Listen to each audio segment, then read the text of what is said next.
우리 주님 참으로 감사합니다. 세상에서 제가 받았던 가장 큰 충격보다 더 큰 충격 예수 그리스도가 되게 해주시고, 세상에서 최고로 기뻐했던 것보다 더 기쁨이 예수가 되게 해주시고, 무한하신 예수님, 지극하신 예수님, 더 이상 비교할 수 없는 우리 의의 태양이신 예수 그리스도를 알 수 있도록 도와주시옵소서. 살아계신 하나님을 모르고는 안 됩니다. 세상을 살아갈 법이 없사오니 예수 그리스도 살아계심을 알 수 있도록 도와주시고, 그리스도를 아는 참된 영적 지식이 넘쳐 흘러서 예배에 넘쳐 흐르고 찬송에 넘쳐 흐르고 기도에 넘쳐 흐름이 있도록 축복해 주시기를 기도합니다. 다음 시대에 그리스도를 그리스도 되게 증거할 전도자가 필요합니다. 태영할수부터 축복해 주셔서 다음 시대에 온전히 그리스도를 그리스도 되게 증거할 수 있는 전도자요 시대적인 하나님의 사람들로 태영할수부터 준비되어지게 하옵소서. 이 시간 그 말씀을 허락해 주심으로 우리에게 열리게 주시고 참석한 후대에게 말씀이 임하게 해주시고 성령으로 하나님의 뜻 하나님이 이루시는 시간 되게 하시옵소서. 예수님의 이름으로 기도하옵나이다. 아멘. 제19가가 각인입니다.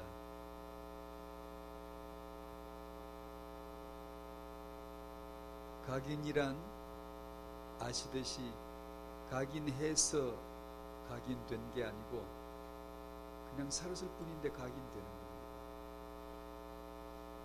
어릴 때는 그냥 산 것밖에 없는데, 그냥 저 부모 아래에서 살았다는 것밖에 없는데, 그 가문에서 태어나고 자란 것밖에 없는데 고스란히 각인이 되는 거고, 커서는 충격이 반복되면 충격으로 각인이 되죠.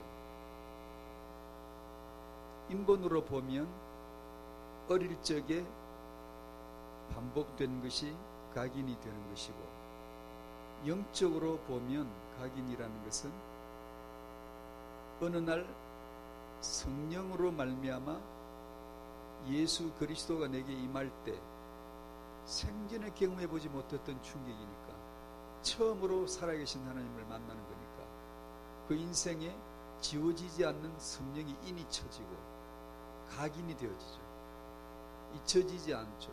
잊을만 하면 하나님의 성령이 깨워주시죠. 성도를 견인해 가시고 영원히 주저앉지 못하도록 끌고 가시죠. 지난 주일날 교제 시간에 그런 성도들과 교제하는 중에 그런 말도 나왔습니다만,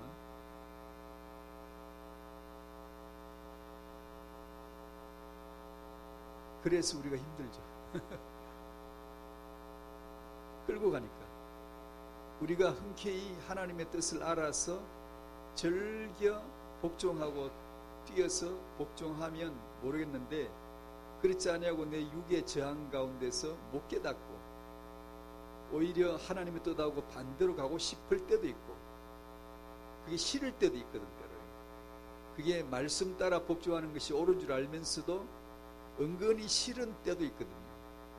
그러면 하나님은 끌고 가시죠. 내버려 두시는 게 아니라 불들 굴려서라도 끌고 가시니까 그렇지 않은 세상에서 살기가 때로 참 힘듭니다. 그냥 편하고 순탄한 것만 있는 게 아니라 영적인 삶은 때로 힘들죠. 육적으로, 교육적으로, 양육으로 볼 때 어릴 때 들어가면 새겨지게 되는 것이고,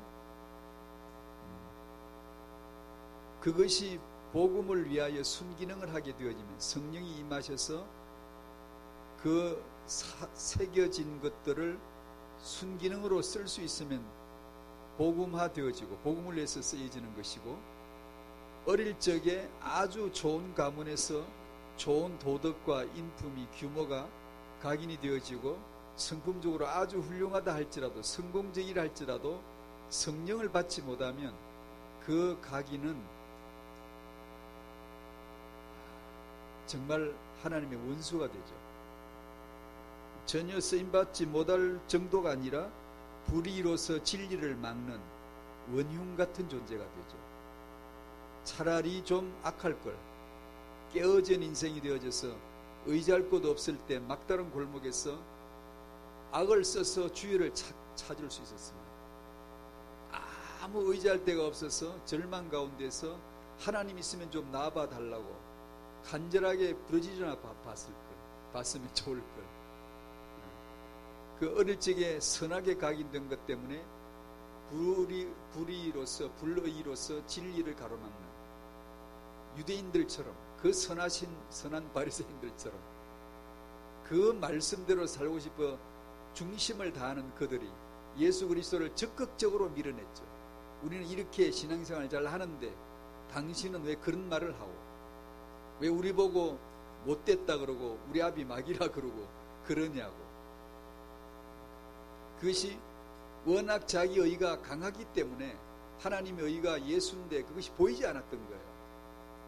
내게 각인된 것이 악이 아니라 너무나 선이고 도덕이고 종교였기 때문에 하나님의 선이신 예수가 안 보일 정도로, 내 의가 너무 높기 때문에 하나님의 의이신 예수가 안 보일 정도로, 십자가에 대신 죽고 부활하신 것이 의인데 이 의가 안 보이고 인간 중심의 행위가 보이니까, 그게 의이니까 도무지 하나님의 진리를 깨달을 수가 없었던 거죠.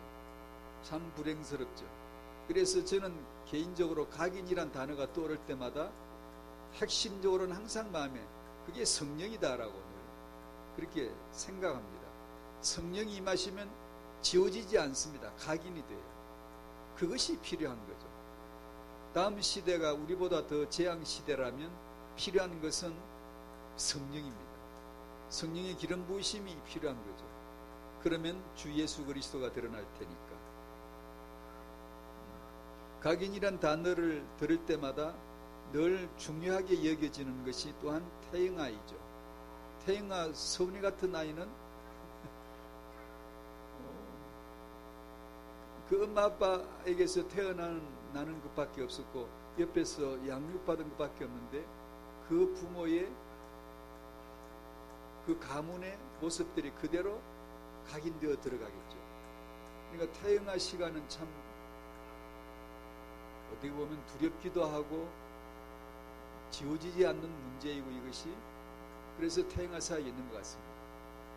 태영아 전도학교에 있는 것 같아요. 그래서 열심히 서로 기도하고 서로 중보해주고 그리스도를 알도록 돕는 것 같습니다.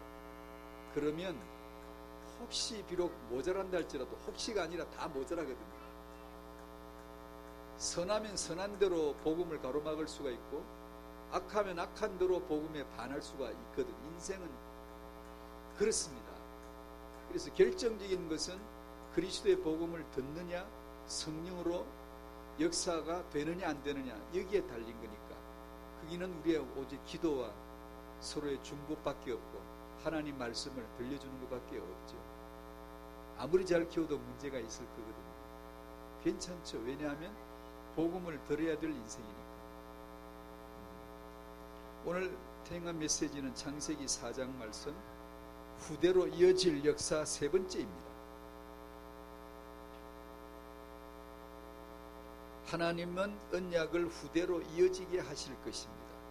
그래서 후대 사역이 중요하고, 메시지 구도를 늘 똑같이 잡았습니다. 하나는 하나님, 두 번째는 성경시대, 후대로 이어졌던 옛날 과거 성경시대의 역사 보고자 하는 것이고, 그걸 보면 지금도 다음 시대에도 그렇게 후대로 이어지게 하실 것이다 라는 확정을 얻기 때문에, 그래서 오늘 우리는 태영아를 한다 라고 하는 정체성이 나오기 때문에 이런 구도로 잡았습니다.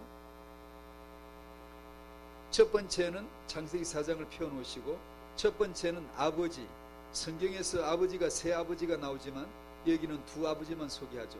하나님의 아버지, 아담의 아버지, 마귀가 아버지인데, 하나님은 아버지가 되셔서 인간을 창조해 주셨죠. 그 창조는 또 하나의 낳음입니다. 출산이에요. 아버지가 되셔서 아담을 자기 형상대로 창조하셨고, 아담은 자기 형상대로 아들을 낳았습니다. 그래서 인류가 된 것이죠. 하나님이 자기 형상대로 인간을 창조하신 것은 왜 그러셨는가는 아시겠죠? 이제 하도 제가 설명을 많이 해서 왜 인간을 자기 형상대로 창조하셨겠습니까? 그리스도를 위하여였습니다. 고린도후서 4장 4절에 하나님의 형상이 누구로 나타나 있죠? 그리스도시잖아요. 하나님의 형상이 그리스도시니까 그 모양을 따라 그림자로 모형으로 땅에 그 형상을 만드시는 거죠. 땅에 인간이 형상으로 만들어지면 하늘의 형상이 있겠구나, 빨리 그렇게 눈치채면 되는 거예요. 이게 역사 이해입니다. 이 천지를 만드시는구나, 하늘들과 땅을 만드시는구나 하면은 우리는 어떻게 생각하면 돼요? 저 하늘들이 있고 새 하늘과 새 땅이 있겠구나, 이렇게 보시면 돼요. 그냥 즉 이 땅에 인간을 형상으로 만드시면 우리는 대뜸 이제 알았으니까, 아, 하늘의 형상 있겠네. 누구? 그리스도. 그 그리스도를 이 땅에 설명할 용도로 그리스도의 모형물로서 땅의 형상 아담을 창조하시는 것이죠. 아담은 오실 자의 표상, 그죠?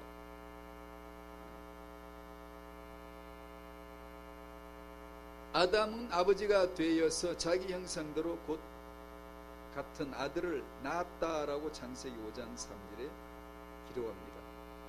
창세기 4장 25절 26절 지난주 메시지에서 이것을 설명했는데, 서울전도학교 토요일날 가서는 지난주 메시지를 전부 다 안 하고 토막을 내어줘서 핵심적으로 이렇게 정의를 해가지고 얘기를 했는데, 어떤 듣는 사람에 따라서는 굉장히 중요한 성경적인 어떤 원리를 풀어줬거든요. 지난주도 이걸 보았지만 창세기 4장 25절 26절 한번 같이 읽어보시죠. 시작.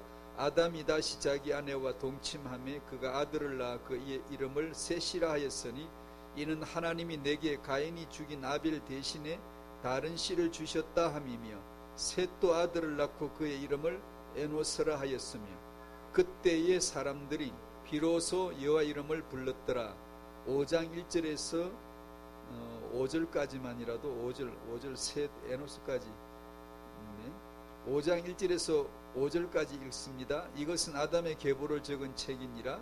하나님이 사람을 창조하실 때에 하나님의 모양대로 지으시되 남자와 여자를 창조하셨고, 그들이 창조되던 날에 하나님이 그들에게 복을 주시고 그들의 이름을 사람이라 일컬으셨더라.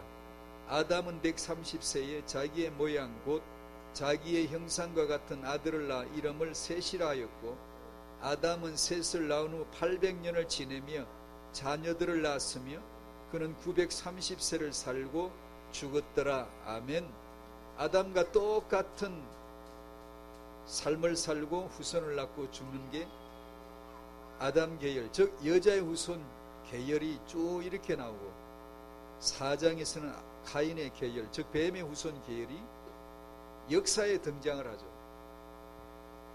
제가 토요일날도 그 설명을 잠깐 했지만, 왜 아담의 아들들이 많은데 가인과 아벨 둘만 있죠? 세계 인류는 아무리 많아도 가인과 아벨 둘밖에 없기 때문에 그 둘을 통해서 그리스도를 설명할 용도로만 성경이 기록되어 있지, 인간 역사를 낱낱이 세세히 기록한 게 아니거든요. 하늘의 그리스도를 땅에서 설명할 용도에 필요한 것만 기록해 나가는 거거든요. 창세기 3장 15절에 말씀하신 여자의 후손, 뱀의 후손이 4장서부터 바로 실현이 되잖아요. 왜냐하면 그 두 가문이 존재해야 예수가 그리스도란 증거가 드러날 수밖에 없는 게 역사의 무대거든요. 하나님, 아담, 아벨, 이건 지난주 메시지를 안 들으셔도 다 아시니까. 아담이 난 장자 가인이 아벨을 죽이는 사건이 나왔죠. 그 이후로 가인의 후손들은 일로 번창해 갔고, 아담에게 있어서는 아무런 인간적인 대책이 없었으며 가문의 후손이 번성할 수가 없었고, 25절에 하나님이 아담에게 가인이 죽인 아벨 대신에 다른 씨를 주셨다라고 하는 기록을 여기서 해 나감으로 가문이 시작이 됩니다. 순전히 은혜죠. 이걸 여자의 우선이라 그래요. 가문이라 그래요. 언약의 가문. 은혜로만 유지되는 가문. 하나님이 주셔야만 받을 수 있는 가문. 누가복음 3장에는 그 유명한 족보가 나오죠. 읽지는 않겠습니다만 여러분이 아마 아실 거예요. 그 족보의 시작은 예수님이에요. 마태복음은 예수님이 제일 뒤에 나오고 누가복음은 제일 먼저 나와요. 예수님 그 위는 누구, 그 위는 누구, 그 위는 누구 쭉쭉 올라가다가 제일 끝에 그 위는 하나님. 그렇게 족보가 나오죠. 하나님과 예수님으로 쌓여있는 족보. 예수 안에는 교회 들었으니까 모든 성도가 이 여자의 우선 가문의 족보에 드는 거죠. 그 족보 하나. 그 다음에 마귀, 가인, 가인의 후손으로 이어지는 뱀의 후손의 계열의 가문이 쭉 나옵니다. 지난주에 소개해드린 대로 아벨은 죽을 이름을 가지고 세상에 온 자. 아벨은 헛됨이니까 텅 빈 헛된 허무라고 하는 히브리 동사에서 이름을 따온 건데 동사에서 고유명사를 따온 거예요. 그러니까 죽을 이름을 가지고 세상에 온 자, 죽어야 되죠. 누구 표상이죠? 예수 표상이죠. 죽을 이름을 가지고 온 예수고 살아날 이름 그리스도로 가지고 오신 분이죠. 가인은 그 이름이 죽일 이름을 갖고 세상에 온 자예요. 그러니까 죽이야 죽이는 직분이에요. 가인은 뱀의 계열이죠. 죽이는 자예요. 가인이란 그 이름이 고유명사가 온 어원이 쿤이란 말인데 그 쿤이란 말은 장송가를 부르다. 찬송가가 아니고 장송가. 장례식에서 부르는 노래. 창과 작살이란 이름이 거기서 나왔고 가인이란 고유명사도 거기서 나왔는데 분위기 알만하죠. 창, 작살, 장례식, 장송가. 그게 가인의 이름의 배경이에요. 그러니까 가인은 남을 죽일 운명을 가지고 온 세상에 온 자예요. 즉 마귀를 대변하고 하나님의 아들을 상징하는 아벨을 죽임으로 예수가 죽고 그리스도로 부활하시는 생명 되신 복음을 세밀하게 보여주는 그림 하나를 설명해 주시는 거예요. 하나님이 가인과 아벨만 세상에 있는 듯이 탁 드러내놓고 둘 사이에 있는 사건을 통하여 예수는 그리스도야 라고 하는 세밀한 그림으로 설명해 주시는 거예요. 성도는 이걸 알아듣죠. 금방. 그렇지 아벨로 말미암아 죽고 셋으로 다른 시 셋으로 주셔서 아벨은 셋으로 부활을 하잖아요. 하나님이 가인이 죽인 아벨 대신에 셋을 주셨다. 그 주셨다가 은혜입니다. 세상을 사랑하사 독생자를 주셨다가 그리스도입니다. 예수 그리스도예요. 예수 그리스도는 왜 오셨죠? 아벨로 죽고 셋으로 살기 위해서 오신 분이에요. 아벨은 예수 표상, 셋도 예수 표상, 그리스도의 표상이잖아요. 그래서 하나님은 자기의 뜻인 그리스도를 역사의 무대를 통하여 설명해 주시는 거예요. 한 폭의 그림을 그려놓고 이 그림은 이런 뜻이야 라고 설명해 주시듯이 역사를 한 폭의 그림처럼 만들어 놓고 예수가 그리스도이시다 라는 것을 말씀해 주시는 거예요. 이것이 들려지면 신약을 아는 사람, 복음을 믿는 사람, 몰랐더라도 이런 말을 들으면 아 그렇지 당연히 그렇지 라고 이게 금방 말씀이 들어오는 사람. 불신자는 이걸 들을 필요도 없고 잠꼬대 같은 소리고 잠이 오죠. 이런 말 들으면 재미가 없으니까. 지난번에도 소개해드렸는데 요한일서 3장 12절 말씀 또다시 한번 언급해드리면 너희는 가인같이 하지 말라. 세상에는 아까 설명드렸죠. 가인과 아벨밖에 없다 말이에요. 그럼 가인같이 되지 마라 그러면 누구같이 돼야 돼요? 아벨같이 되는 거예요. 살인자로 안 살려면 순교자로 살아라 그 뜻이에요.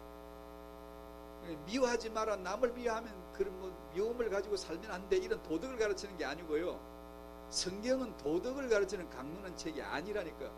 항상 그리스도를 설명할 용도로만 주시는 거예요. 가인같이 안 살려면 가인은 죽이는 자인데 살인자예요. 늘 죽이고 살잖아요. 우리가 늘 죽이잖아요. 세계 인류는 모두 죽이며 사는 거예요. 근데 가인같이 안 되려면 아벨같이 되는 수밖에 없어. 왜? 다른 건 없어. 세상에는 가인과 아벨 둘밖에 없어. 아벨은 순교자예요. 첫 번째 순교자. 예수의 십자가의 죽음을 주는 자. 내 증인이 되리라. 나의 순교자가 되리라.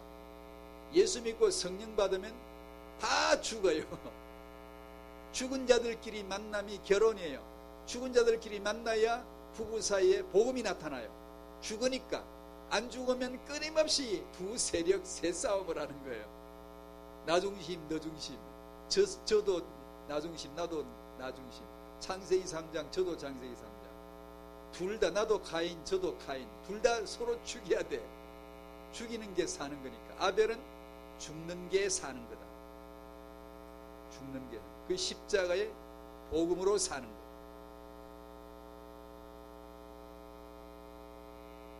사람이 사람을 죽이죠. 기독교가 기독교인들을 죽이죠. 역사에 보면 가인의 문화가 후대들을 타락하고 죽이죠. 요즘 하도 알려진 버닝썬 클럽 같은 문화가 가인의 문화이고, 가인의 후손들은 음악가이고 무기를 만들고 악기를 만들고 기술 문명의 창시자들, 예능계의 창시자들이잖아요. 그걸 통하여 후대들을 죽이잖아요.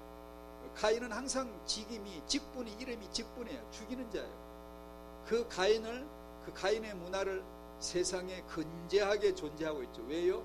하나님의 주권이 있으라고 있는 거예요. 없애려면 없앨 수 있지만 없애지 않았어요. 가인을 보호해줬잖아요. 가인을 아무도 죽이지 못하게 살려줬잖아요. 이뻐서? 아니에요. 뱀의 후손이 있어야 하기 때문이에요. 왜? 그래야 죽이죠. 그래야 아벨 죽죠. 그래야 예수 죽어야 될 때 죽죠. 죽일 자가 없으면 죽지도 못해요. 가룟 유다가 있어야 팔리죠. 주권적으로 되어진 일들이죠. 작은 3번, 하나님의 은혜 다른 씨를 주셨다. 지금까지 설명드렸어요. 이 셋이 하나님이 주신 은혜죠. 하나님의 치유죠. 하나님의 회복이죠. 셋을 주셔서 없어진 아담 가문을 다시 시작하게 하셨다도 맞지만, 인본적인 표현이 다분히 많고, 인간이 다 잃었을 때, 아담이 다 잃었을 때, 빈손일 때 예수는 그리스도가 되시는 거죠. 가인은 잃지 않아요. 죽었다는 기록이 없어요. 계속 뭘 만들고 두 여자를 거느리고 자꾸 뭘 했다, 뭘 만들었다, 성을 쌓았다, 이런 얘기만 있고, 아담의 계보의 후손들은 살다가 후손에게 언약 전달하고 죽었다, 후손 낳고 죽었다, 후손 낳고 죽었다, 그것밖에 기록이 없어요. 왜냐? 예수 낳으라고, 예수 낳고 죽은 거예요. 예수라 하는, 그리스도라 칭하는 예수를 낳으니라고 그 족보가 딱 끝이 나죠. 왜 끝났죠? 이제 그 예수 안에 우리 들었으니까 이제 더 이상 기록이 없는 거예요. 교회 성도는 예수 안에 붙들린 그 계보에 속해 버렸으니까 이제 더 이상 족보가 필요치가 않죠. 여기 이 선상에서 타이가가 있는 거예요. 우리 언약의 후대들, 그리스도 안에서 언약의 대를 잇는 거죠. 족보가 이어져 가게 하는 거죠. 후대로 이어질 역사다. 어떻게 그게 성경에 그랬다. 그러면 어떤데? 우리도 그럴 것이다 라는 거죠. 3번, RD 시대는 후대로 이어질 역사이다 라는 거죠. 첫 번째는 아담, 셋, 에노서라고 해서 3대 의미를 좀 기록해 봤고요. 후대로 이어질 역사를 위해 이 시대 성도가 받아야 될 축복이 뭐냐면 언약 3대, 언약 아담, 하나님, 아담, 셋, 에노서, 이 3대로 이어져가는 역사. 셋도 아들을 낳고 그 이름을 에노스라 했으며 드디어 언약 3대가 됐죠. 그때 비로소 여호와 이름을 불렀더라 라고 성경은 기록합니다. 예배죠. 언약의 가문, 예배 가문, 말씀 가문. 예배하는 여자의 우선 계열을 일부러 기록했죠. 그 후손들은 예배를 잃어버리고 언약을 잃어버린 그 가문들도 언약의 가문이지만 그러나 그런 역사가 참 많지만 그러나 하나님은 잃어버리지 않아요. 자기 가문을 잃어버리지 않아요. 지켜나가시죠. 후대로 이어질 역사를 위해 부모를 살려야 한다. 부모는 그 아픔이 자녀이죠. 자녀들은 자라면서 어느 날 철이 좀 들면 부모의 아픔을 알겠죠. 철이 진짜 제대로 들면 하나님 아버지의 아픔을 알겠죠. 아버지와 아들과 성령 하나님의 스토리. 우리를 얼마나 사랑하셨는가. 자기 죽고 날 살리신, 끝까지 자기 앞에 목에 칼 들이대고 원수노로 하는 그런 우리들을 자기 친자녀로 입적시켜 주시는 이해할 수 없는 사랑을 영적 철이 들어가면 그걸 깨닫게 되는 거죠. 그것이 영적인 자녀이겠죠. 아담 하와 같은 부모의 눈물의 기도. 예레미야가 2장 11절 2장 19절 내 눈이 눈물에 상하며 내 창자가 끊어지며 내 간이 땅에 쏟아졌으니 이는 딸 내 백성이 패망하여 어린 자녀와 젖먹는 아이들이 성읍거리에 기절함이로다. 애가 2장 19절 초전에 일어나 부르짖을지어다. 네 마음을 주 얼굴 앞에 물 쏟듯 할지어다. 갓길 어귀에서 주려 기진한 네 어린 자녀들의 생명을 위하여 주를 향하여 손을 들지어다. 부모 되어 자식 낳고 키워보니까 자식은 정말 부모의 마음이고 부모의 아픔이더라고요. 부모의 기쁨이기도 하고 부모의 아픔이고 항상 기도가 될 수밖에 없다. 그리고 그 자식이 정말 철이 들면 그 부모 마음을 알겠죠. 영적인 철이 제대로 들면 하나님 마음이 어렴풋이 이제 보여지겠죠. 그래서 언약의 가문, 이것이 오늘 우리 시대의 가장 중요한 언약 중에 하나라고 믿습니다. 언약의 3대 가문 이루시기를 축복합니다. 서훈이처럼 이렇게 언약 가문의 3대가 함께하는 모습을 보면 그 한없이 부럽죠. 그죠? 그것이 영적으로. 그리고 축복이 되어지죠. 언약 3대가 되게 해달라고. 언약이 저 후대로 이어지게 해달라는 기도가 정말 절로 나오거든요. 그게 우리의 다 후손들이지 않습니까? 하나님 나라, 하나님 가족 아닙니까? 마지막으로 나와 후대를 살리는 집중. 이 후대로 이어질 역사에서 메시지 구도를 아예 이렇게 잡았습니다. 마지막에는 이 집중, 영적 집중이 잘 되어야 돼요. 요즘 예배는 집중이 되나요? 로마서 8장 5절 육신을 따르는 자는 육신의 일을, 영을 따르는 자는 영의 일을 생각하나니. 하나님에게 집중이 되면 내 영적 상태가 나날이 회복이 되죠. 놀라운 역사예요. 저도 저도 역시 예수 믿는 건 맞기는 맞나 봐요. 하나님의 설교 말씀을 2번 듣는 것보다 3번 들으면 더 살아나거든요. 3번보다 4번 들으면 더 좋고요. 많이 들을수록 살아나는데 세상 말이나 혹시 TV나 뭐 다른 것은요, 세상 것은요, 오래 가면 피곤해요. 사람이 자꾸 피곤해져요. 근데 하나님 말씀은 성경을 오래 보거나 묵상하거나 눈이 필요할 정도로 이렇게 보는데도 그 왠지 모르게 회복이 돼요. 얼마나 다행이에요. 집중하면 할수록 영적인 상태가 회복이 되더라고요. 세상 것은 집중하고 오래 가면 피곤하고 권태가 나고 아주 그냥 힘들어요. 그게 우리의 영적인 생활인 것 같다. 영적인 감각이 살아나지고 감사와 평안과 기쁨이 넘치게 되어지는 영적인 상태가 늘 회복이 되어져요. 그러면 육적인 감각을 초월하죠. 관계에서 미움도 초월하고 이해되지 않는 것도 초월하고 깝깝하지만 그것도 기도하면서 맡길 줄 알아야 되고 초월하게 되어지는. 그러므로 세상에서 내가 아벨로 존재하고 예수로 죽고 나도 그리스도로 살아야 되는 거구나. 부활의 생명으로 살아야 되는 거구나. 라는 것을 알 수가 있죠. 타영아 부모는 영적으로 늘 살아있어야 돼요. 영적 상태가. 산만하거나 그 눈의 초점이 산만해지거나 예배 상태가 산만해지거나 이러면 태영아 부모는 참 힘들잖아요. 참 힘들 때 있잖아요. 그래도요, 제가 앞으로도 그런 사례를 시간 되면 얘기해 드리겠습니다만, 예전에 10년도 훨씬 넘게 막 복음 육아 하자면서 막 애기들 둘째매고 막 모여들고 막 오프라인으로 모이고 막 이럴 때가 있었거든요. 그때 엄마들 지금 얘기해 주는 거 들어보면 감동적인 거 많아요. 아, 그래, 맞아, 그렇지. 그 태영아 육아 얼마나 힘들겠어요. 아이 키우는데 육체적으로 얼마나 힘들어요. 그런데 그 극성스러운 모습, 그때 막 그 복음 육아 한번 해보자고 애쓰면서 기도하고 막 밤중에도 모이라 그러면 모이고 막 이렇게 했던 그런 것들을 지금 추억 삼아 얘기하면서 들어보면은 역시 그 태영아 육아 때는 아빠 엄마의 그 부부 모임을 했거든요. 아빠 엄마 같이. 그런 극성이 필요하구나. 영적인 그런 극성 부림이 필요하구나 라는 생각이 들더라고요.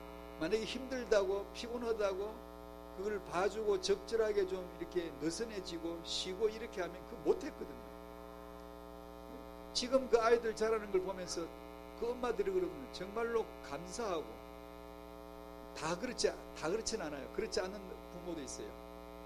심지어 어떤 부모는 우리가 그렇게 했는데 왜 잘 안 되지? 이런 부모도 있긴 해요.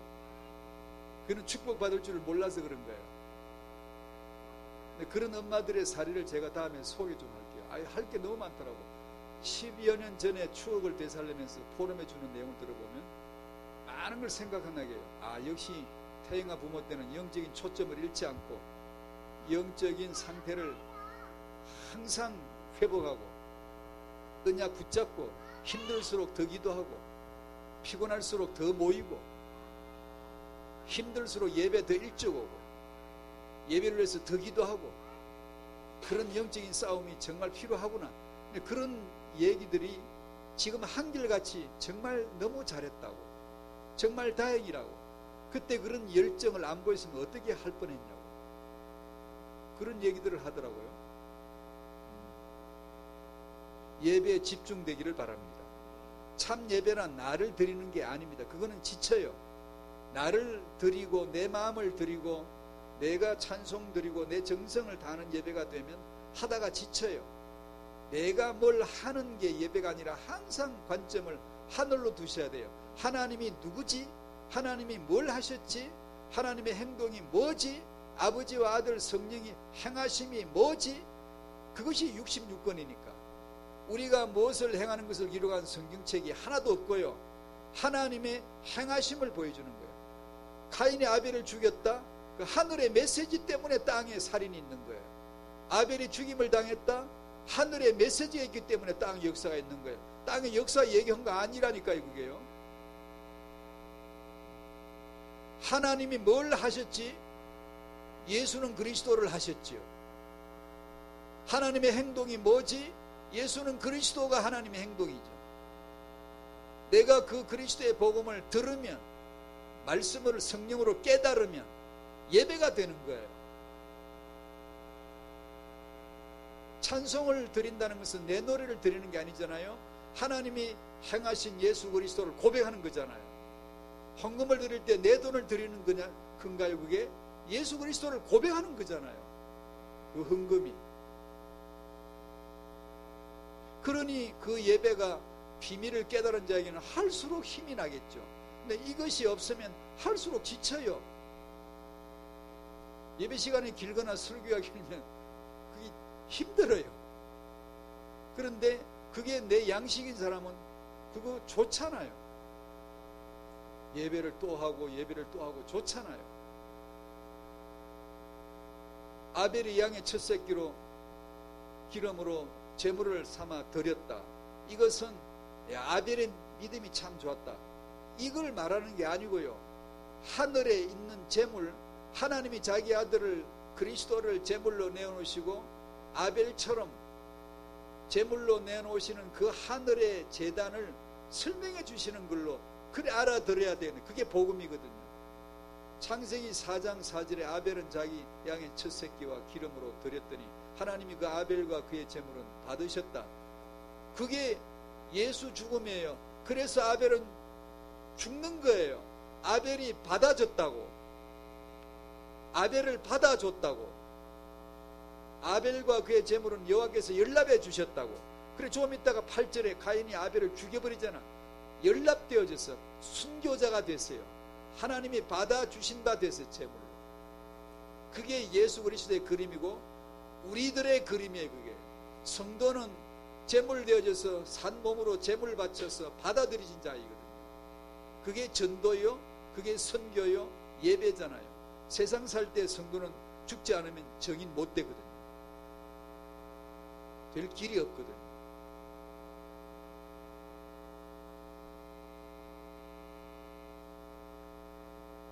집중해서 한 가지 더 추가할 것은, 예배에 집중한다는 말은 세상 문화에 집중되는 것을 아주 경계해 줘야 돼요.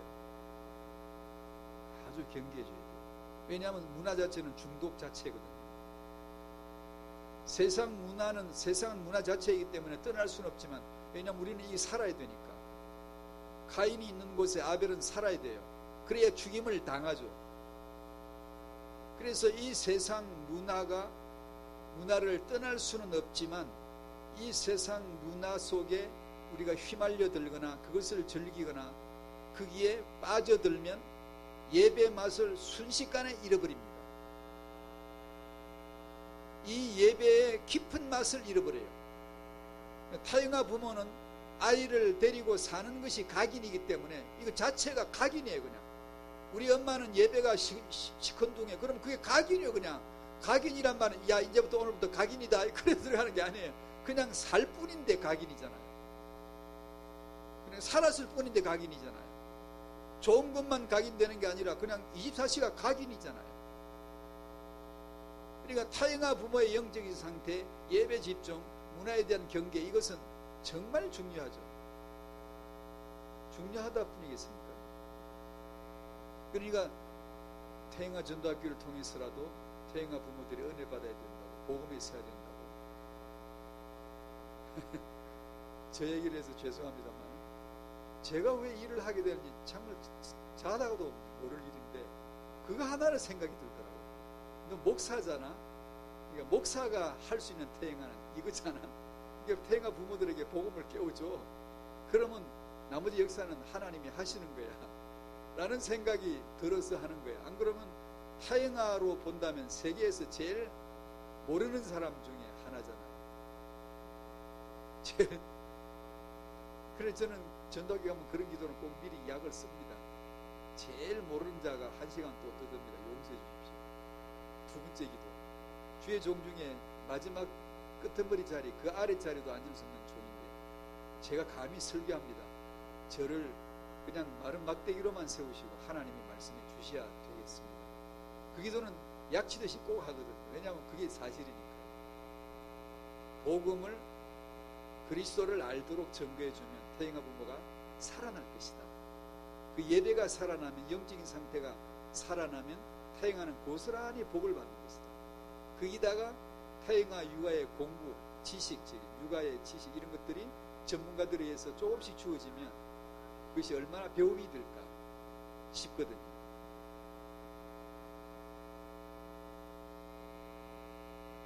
문화에 맛이 들면 우리 영혼이 잠식되어져서 깎아 먹여지는데 자기를 잘 몰라요. 저도 TV는 보거든요. 어쩌다 보고 또 어떤 다큐도 보고 필요할 때 지나가다가 뭐 저런 것도 하네 하면 또 보기도 하고 1시간도 보기도 하고 항상 기도하거든요. 기도가 돼. 그게 얼마나 감사한지. 나는 TV를 보는 게 아니라 성경을 보는 거예요. 이 오늘의 역사는 성경 안에 있고 성경은 내 인생의 축약으로 나타나. 성경 시대의 렘넌트 운동은 RD 시대의 렘넌트 운동으로 나타나. 옛날 과거 성경 역사는 내 인생 역사의 축약적으로 나타나지는 거예요. 세상 역사는 하늘에 있었던 것이 세상에 펼쳐진 것이고, 성경에 기록된 것은 내 인생의 축약에서 나타나지는 거예요. 고스란히 그대로 나타나거든요. 그 내 인생 얘기가 TV에 나온다고. 어떤 인생 얘기로. 그러면 그것이 성경적인 재해석이 나오거든요. 전부 다 예수는 그리스도니까. 안 그러고 문화의 맛을 들이고 거기다 1시간, 2시간, 3시간, 4시간 이렇게 들으면 성경 읽을지도 못하고 말씀 암수하는 것도 요새 없이 그냥 세상 문화로만 자기의 공함을 메꿀 수 있는, 이러면 영혼은 고스란히 조용히 잠식돼서 죽어져 갑니다. 잠식이란 말 알죠? 잠자가 누에 잠자입니다. 어릴 적에 많이 봤거든요. 뽕나무 잎을 막 따다가 잔뜩 쌓아놓고 누에 거기다 얹어놓으면, 아니 언제 갉아먹었는지 좀 몇 시간 뒤에 보면 싹싹 갉아먹어버리고 없어요. 갉아먹는 걸 몰랐는데 싹싹싹싹 조금씩 갉아먹는데 금방 먹어치우더라고요. 그걸 잠식이라고 합니다. 내 영혼이 그렇게 잠식당해서 금방 예배가 시큰둥하고 예배 일찍 못 가고 말씀 들을 때 별로 재미가 없고 이렇게 돼버려요. 그건 이제 잠식당한 거거든요. 어디에? 문화에. 그걸 아주 경계하셔야 되고, 타영아 부모만큼은 전투적으로 하셔야 돼요. 말씀 받아 기도해야 돼. 서둘러야 돼. 아이를 둘쳐매고 뛰어야 돼. 이런 전투적인 모습이 안 되면 잠식당하기 딱 알아요. 힘들어, 피곤해. 그렇더라고요. 주님을 더 알고자 하는 영적 갈망이 우리 모두에게, 태영아 부모에게 더욱더 넘치게 되기를 바랍니다. 기도하시죠. 후대로 이어질 하나님의 역사를 성경에서 보게 하셨사오니 이 시대, 다음 시대에도 그렇게 언약이 후대에게로 이어지게 하실 하나님이심을 믿습니다. 우리 후대에게 언약이 전달되게 하옵소서. 후대에게 언약을 전달하기에 좋은 믿음을 가진, 말씀을 받은 부모가 되게 하여 주시옵소서. 예수님의 이름으로 기도하옵나이다. 아멘.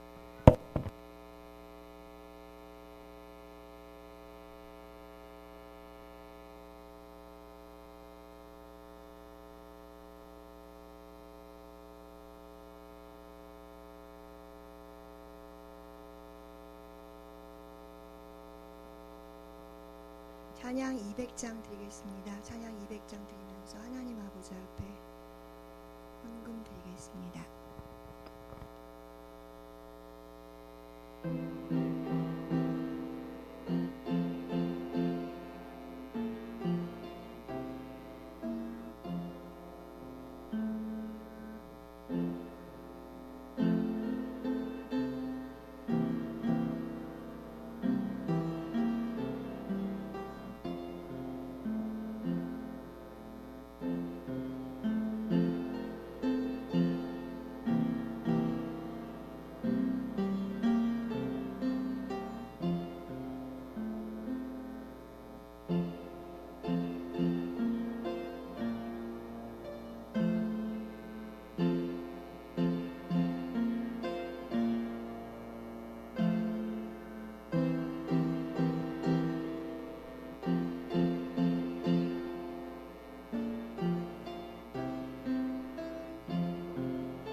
감사합니다. 하나님이 이루실 언약의 말씀을 주셨사오니 참으로 감사합니다.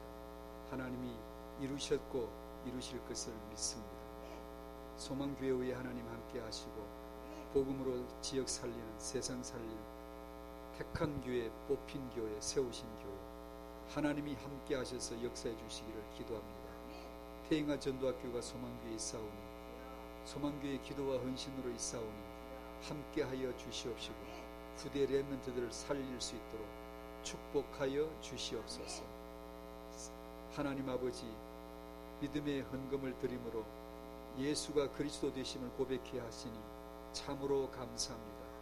후대 살릴 복음 경제가 온전히 또한 회복되게 하여 주시옵소서. 태영아 부모 세미나가 전국에 펼쳐지는데 지역마다 세미나를 통하여 태영아 부가 활성화되고 태영아 전도학교가 견고히 설 수 있도록 사역자들을 일으켜 주시기를 기도합니다. 하나님께서 함께해 주심을 감사합니다. 주 예수 그리스도의 은혜와 우리 아버지 하나님의 사랑하심과 성령의 인도하심, 하나님이 이루실 후대로 이어질 언약 역사를 이루실 것을 믿사오며 기도하는 모든 태영아 부모들,